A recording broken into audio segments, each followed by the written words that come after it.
The students that I work with now who are getting their introduction to multimodal composing and working with different kinds of creating and different kinds of rich media, these are students who have been highly successful at college. They know how to do college, and they tend to be junior and senior English or other humanities majors, and they come to a class that I teach knowing a lot about writing and about reading and about analysis and the work that we do in the humanities, and they are experts at it. They're very, very good at it.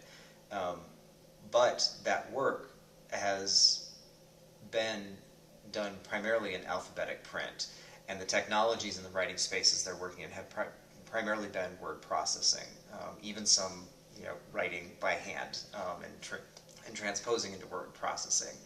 So the advice that I give students and the kind of the moves that I ask them to make are to simultaneously to remember this expertise that they've developed as English majors or humanities majors, and to not forget that, because that's work that I still want them to be able to do. I want them to be able to analyze. I want them to be creative. I want them to think critically about something.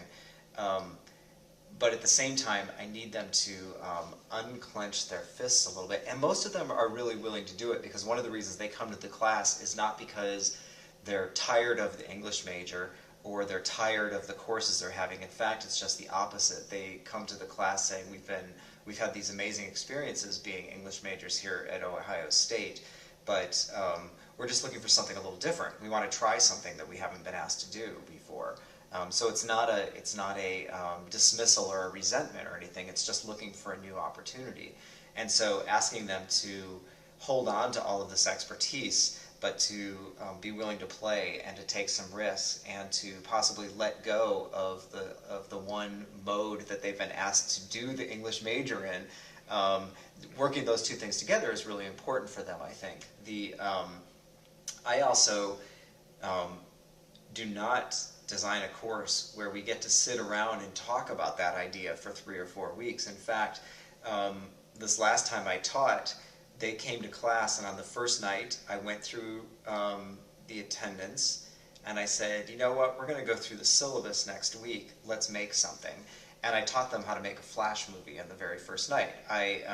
It wasn't elaborate, and in fact I think it ran about 30 seconds long, and I built it, and I showed it to them, and then I asked them to notice what were the components in this movie. They were able to identify images and audio, text. They were able to identify movement. They were able to identify things like fade out and fade in. And then I gave them a digital folder that had all the assets that let them build it. And we got into the Flash environment. And as I was instructing them how to put things in place, it was my opportunity to explain to them not only kind of the technological opportunities, constraints they were having, but it allowed me to offer them their first experience of thinking of writing in a timed space and looking at a timeline. And so we ended this class period, it was an hour and 48 minutes, and they had built this Flash movie. And most of these students had never ever attempted anything like this before. And I get to conclude the class by saying, usually on the first class we go through the syllabus and you get to decide whether or not this seems like a place where you want to be. I want you to make that decision based on what just happened today, and that was making and producing and being creative and being challenged and trying to do something that you've never done before. Now you can go home and read the syllabus, and that'll tell you more about the policies, but I want you to think about this class in terms of what we just did. And they come back. So I haven't scared anybody off. They come back, and they come back very enthusiastically.